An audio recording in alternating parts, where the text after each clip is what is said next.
I married Julian Cole for $8,000 and nothing else. On our wedding night, a voice that wasn't his told me I'd inherited $5 million, spend it in 14 days or lose it. My new husband, it turned out, had been hiding a comparable fortune the entire time. The voice came from a brooch pinned crook to the collar of my dress, a small gold wren with its wings half open, the kind of thing you'd find at the bottom of an estate sale box and not look at twice. It didn't sound recorded. It sounded like a woman standing an inch behind my left shoulder, patient, faintly amused, already certain of my answer. 14 days, it said again, in case I'd missed it the first time. Spend it on what she loved, or lose it to the only person who never did. Julian's hand found the small of my back the way it had all night. Easy, like we'd done this 100 times instead of 4 hours. You heard that too, I said, not a question. Something moved behind his eyes that wasn't confusion. For exactly 1 second, it looked like recognition. Then it was gone, and he was just my husband again, quiet and unreadable. The man I'd paid a courthouse clerk $22 to make legal. 11 days earlier, I hadn't known the name Beatrice Calloway. I hadn't known Ardsley House existed outside my grandmother's stories either, a house I'd been homesick for my whole life without ever once standing inside it. My grandmother, Margot, raised me in a workshop that smelled like linseed oil and cut cedar. 2 blocks from the historic district, she spent 40 years trying to save one shutter at a time. She was a Calloway by birth, from an old Savannah family that hadn't spoken her name since 1974, when she married a carpenter named Sutton instead of the lawyer her family had already picked out for her. Her older sister Beatrice got the house. Margot got disowned a workshop and eventually me. I grew up on the outside of a story I could never see the shape of, a grandaunt I'd never met, a mansion on the far side of Forsyth Park my grandmother wouldn't walk past without going quiet for the rest of the day. She used to blindfold me in the workshop when I was 7 and hand me a splinter of wood, make me tell her what it was, species, decade, sometimes the mill it came from if I got good enough. It was a game until it wasn't.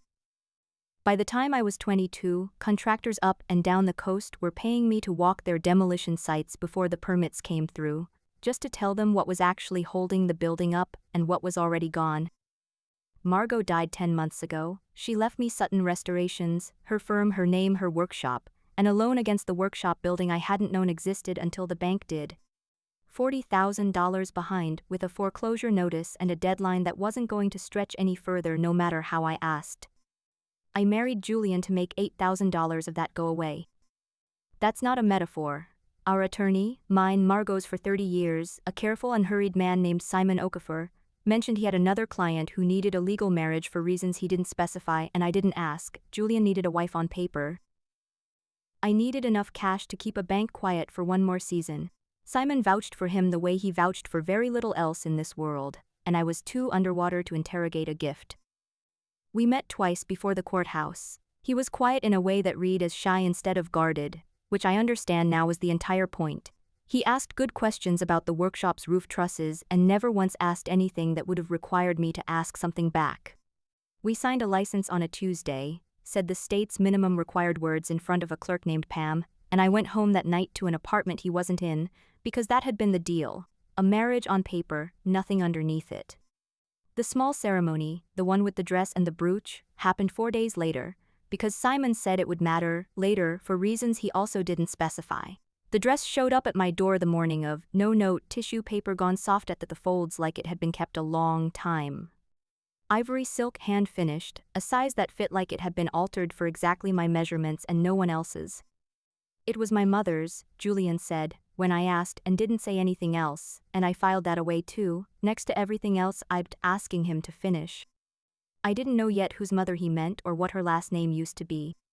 The brooch kept talking while Julian stood very still in his rented tuxedo, like a man listening to a language he understood, but wasn't ready to admit he understood. My name was Beatrice Calloway, the voice said. I died 3 weeks ago, and I'm told that's an unusual way to open a conversation, so I apologize, and I won't do it again. A pause like she was reading my face from somewhere. I'm your grandmother's sister. I'm sorry it took me this long. Then, plainly the way you'd read out a recipe, $5 million, held in trust, mine the moment I was legally married, activated, apparently, the second the county filed our license, which was why she'd waited until tonight to speak instead of Tuesday. 14 days to spend every dollar of it on the preservation of Savannah's built legacy, verified and recorded, or it reverted in full to the next qualifying Calloway descendant. There's only one of those, the voice said, and for the first time she sounded almost tired. His name is Camden. He's already priced Ardsley House by the square foot. Ardsley, my grandmother's house, still standing, still Beatrice's until 3 weeks ago, now sitting in a probate limbo with a demolition-minded cousin circling it, and a 14-day clock ticking down inside a pin on my collar. Why does it require a marriage at all? I said out loud, to a room that had no one in it but a dead woman's voice and a husband who wasn't answering. Because money left to a person alone is a windfall, Beatrice said. Money left to two people, at the start of something, is a chance, a pause. I've been wrong about people before. I don't think I'm wrong about this one. Julian hadn't moved. I turned to look at him properly for the first time since the voice started, and he was watching the brooch like it might repeat itself if he waited long enough.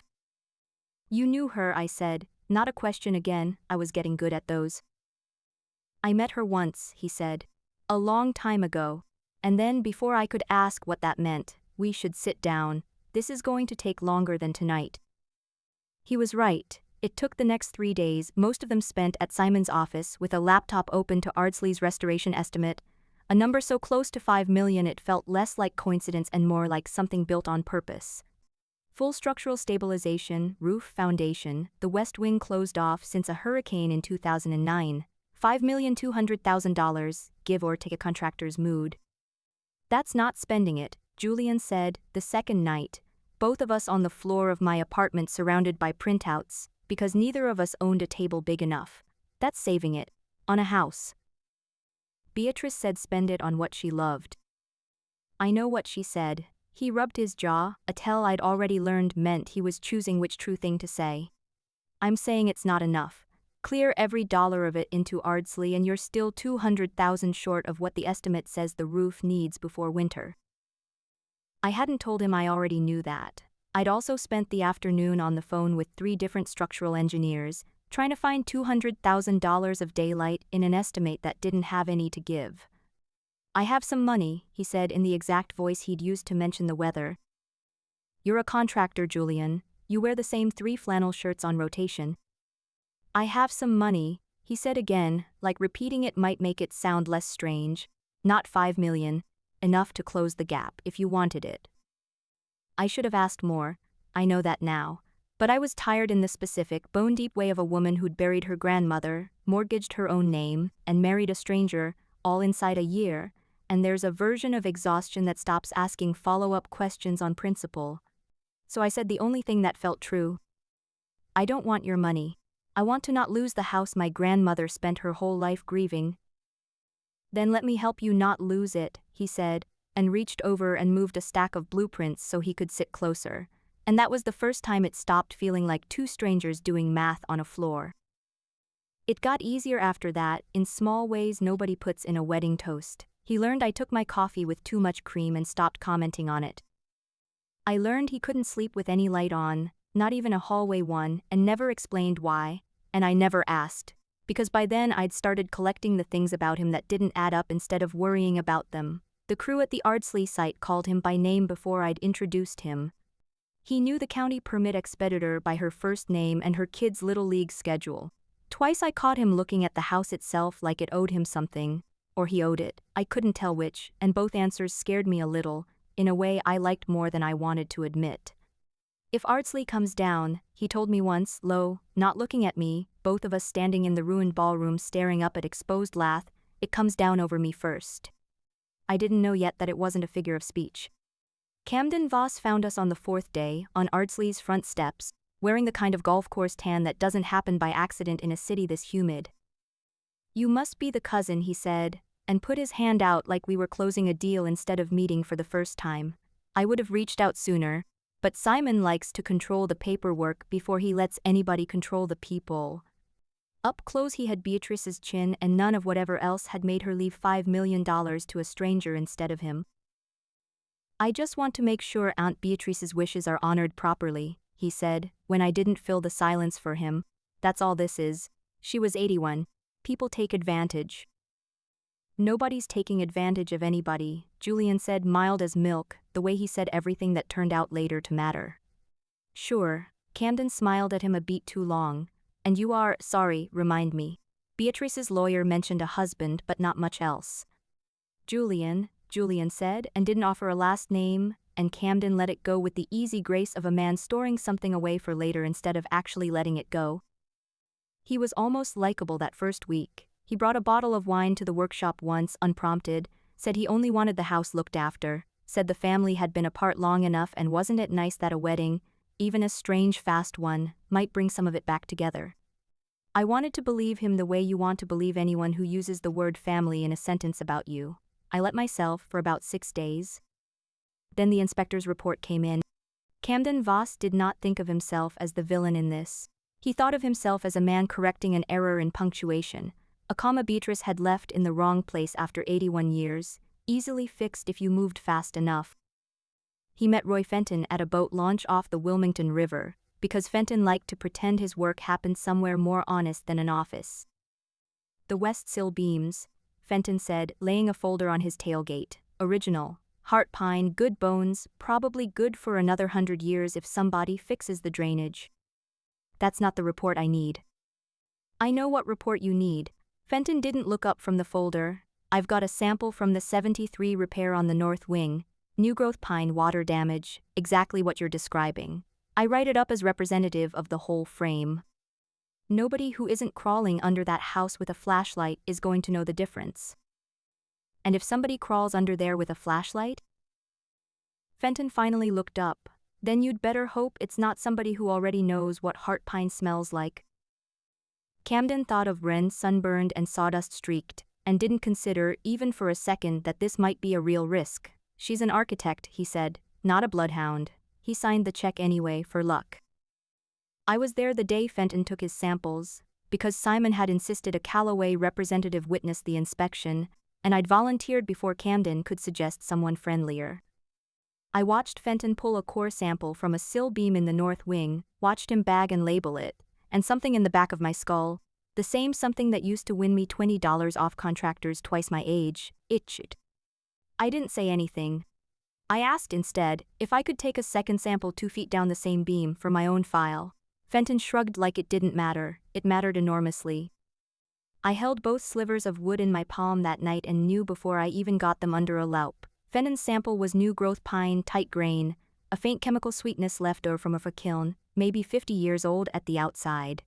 Mine, 2 feet away on the same beam, was heart pine so old and slow grown the rings ran together like water, 170 years if it was a day. 2 feet apart, same beam on paper. 2 different centuries in my hand. I sent both samples to a dendrochronology lab in Charleston that afternoon, paid extra for a rush, and didn't tell Camden. I didn't tell Julian yet either. I wanted to be sure before I said it out loud to anyone who might repeat it to the wrong person. I told my father instead at the worst dinner of the year, because I hadn't learned yet that some information should stay in your own chest a little longer. You spent inheritance money hiring a lab to fight your own cousin's inspector, Diane Sutton said, cutting her chicken into pieces smaller than the conversation required. My father's wife had a gift for making concern sound like an accusation. Wren, honey. Some of us worry about our children's futures. You worry about other people's houses. It's not other people's house, it's Margot's. Margot's been gone 10 months. Diane didn't look up. The debt need the roof fixed. My father said nothing, which was its own kind of answer, the same answer he'd been giving for 20 years. I thought about my half-sister, Casey, whose college fund had never once required a foreclosure notice to survive.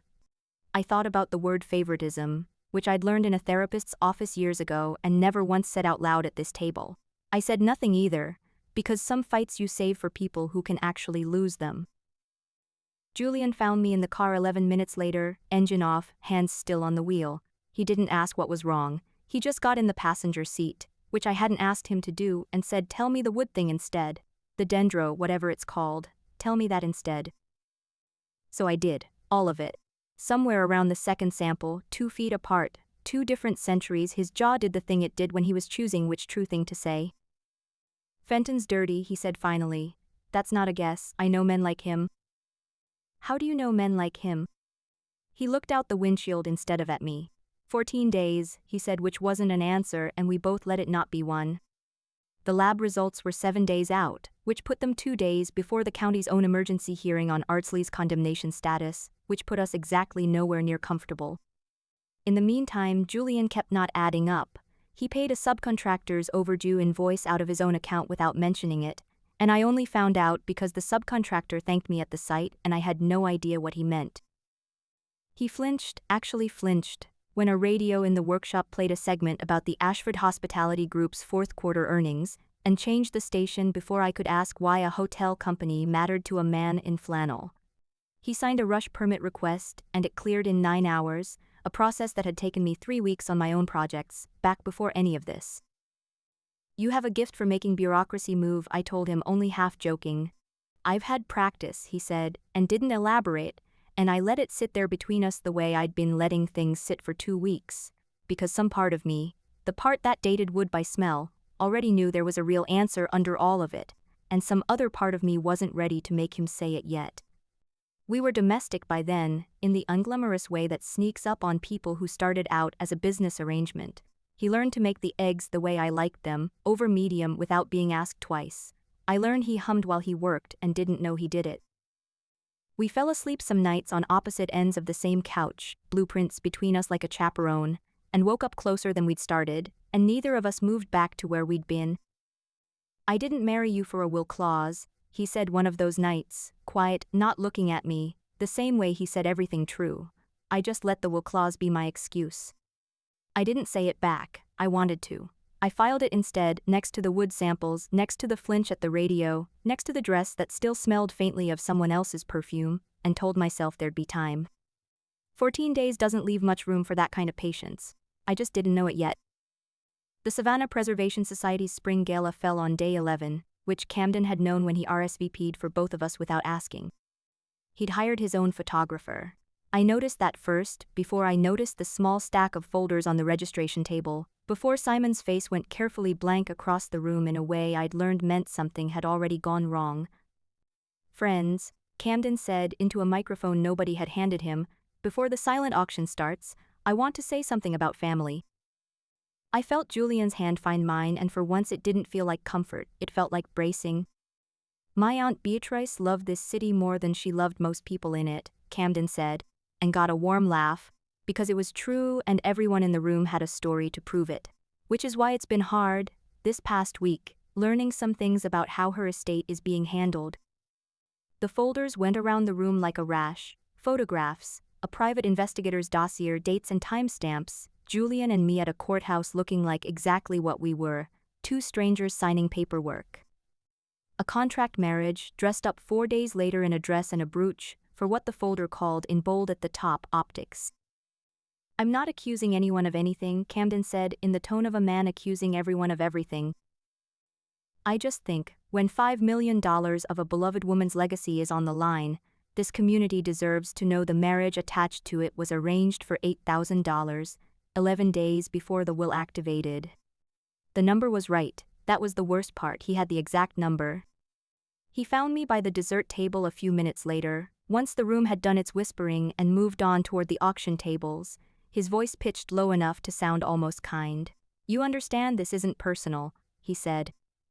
You just picked the wrong week to play house with a stranger for a payday. You think a dress and a brooch make you a Callaway. You're a hobbyist with a rich husband's alibi and a borrowed name, and in about 3 days, everyone in this room is going to know it. I didn't answer him. I didn't trust my voice not to shake, and I wasn't going to give him that too. Diane found me next, which meant she'd had time to read a folder first. I told your father years ago you couldn't build a life restoring dead people's houses, she said, not unkindly, which somehow made it worse. I didn't think you'd marry your way into trying. That's not what happened. Isn't it? She glanced toward Julian, who was standing very still while 2 board members who'd known him for exactly 11 days looked at him like a stranger for the first time since the wedding. $8,000, Ren. I raised you better than a bargain bin marriage. I want to tell you I had a perfect, cutting response. I didn't.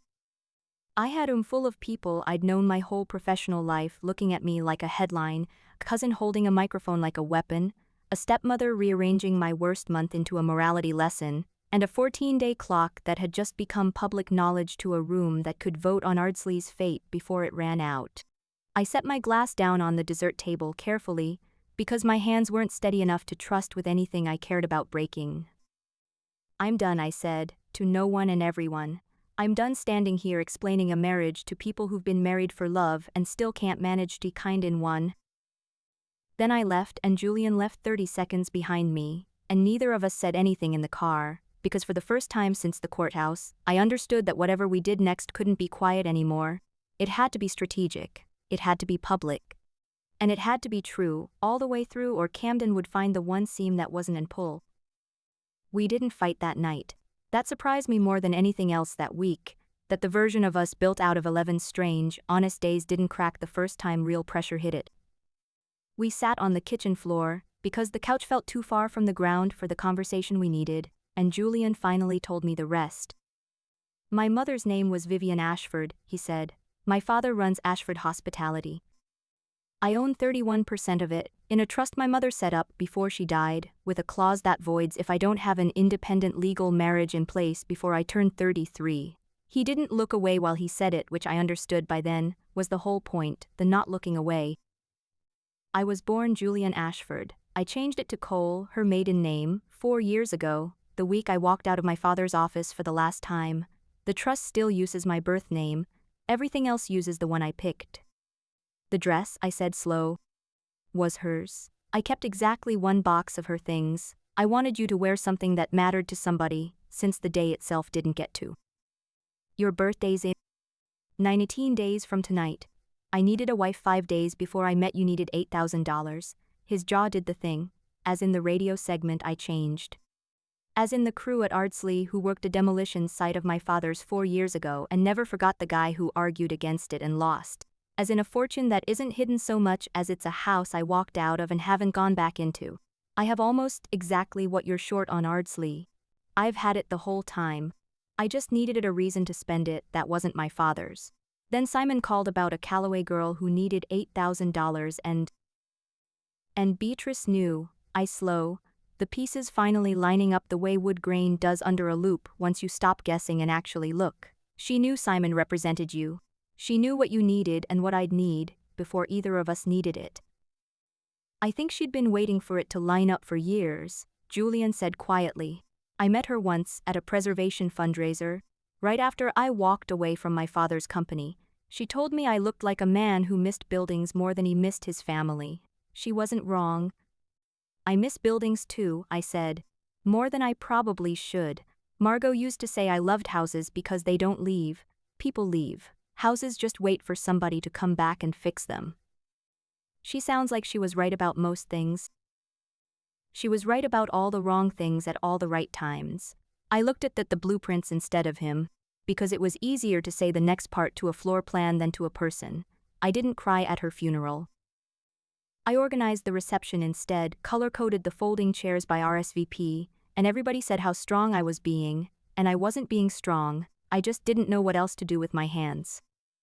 Julian didn't say anything for a second. Then he reached over slow, like he was giving me time to move away if I wanted to, and put his hand over mine on top of the blueprints. "My mother died on a Tuesday," he said. "I found out from a headline before my father called. I've slept with a light on ever since, and I've never told anyone why, and I'm not going to tell you tonight either, but I wanted you to know there was a why, so you'd stop wondering if it was nothing. It wasn't nothing. I understood that much without needing the rest of it." I turned my hand over under his so our palms met instead of just resting there, and neither of us said anything else about it, because some griefs don't need finishing, just witnessing. We stopped hiding after that, and it turned out hiding had been most of what was slowing us down. Julian called his own structural engineer the next morning, a man his mother's trust had used for decades, and had him meet the lab's dendrochronology results with an independent read of Fenton's entire report, beam by beam. Simon filed a motion to consolidate the estate hearing with the county's condemnation review, so we wouldn't be fighting the same war on 2 calendars with 14 days to win it.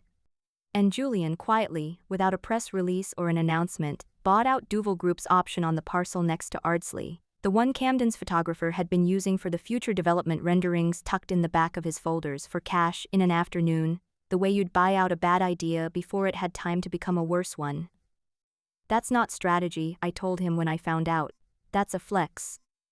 It's both, he said, and for the first time in 2 weeks, he almost smiled like he meant it.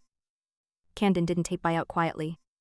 Day 12, the lab in Charleston called me directly, which they'd never done before, to say a man identifying himself as a Callaway family representative had phoned that morning offering to double their rush fee if the dendrochronology results could be reworded to say inconclusive, instead of clearly documenting the 50-year gap between the two samples. We don't reward results, the lab tech told me, sounding more insulted than alarmed. I told him that.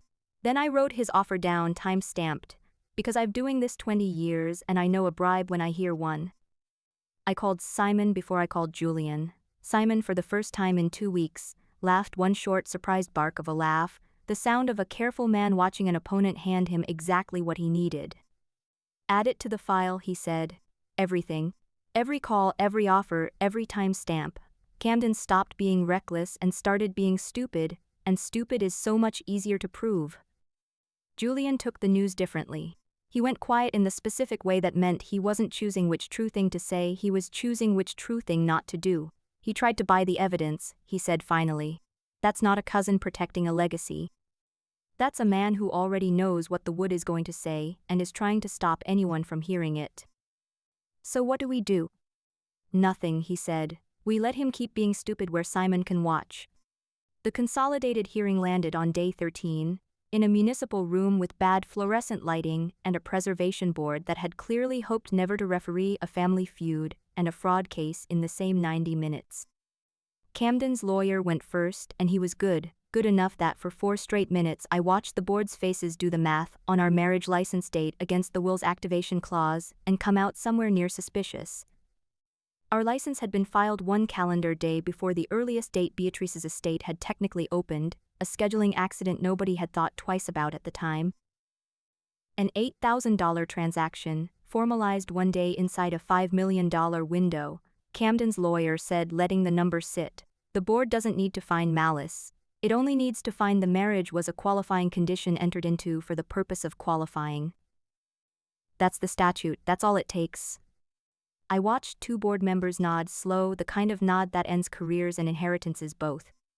My hand found Julian's under the table, and for one long, ugly minute it looked like we were going to lose Ardsley to a technicality nobody had even engineered on purpose, which felt so much worse than losing it to an actual villain. Simon stood up before I'd like to enter one more document, he said, which Ms. Callaway asked me, in writing, 11 months before her death, to hold until this specific room had both parties in it, together of their own will and not before. He looked at me, not unkindly. She was very particular about that condition. I didn't understand it until today. He played the recording on a laptop, turned to face the board, then turned it, after a second, to face me too. Beatrice's voice filled the room, the same voice from the brooch, older here, unhurried, like she'd recorded it on a slow afternoon with nowhere else to be. If you're hearing this, some version of my plan worked, or some version of it is currently on fire, and either way, I'd like the record to show the marriage clause was never a trick. I've known Simon Oker for 40 years. I know exactly who walks through his door.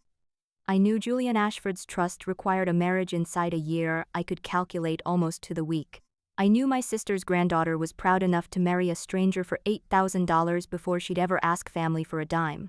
I did not leave this to chance.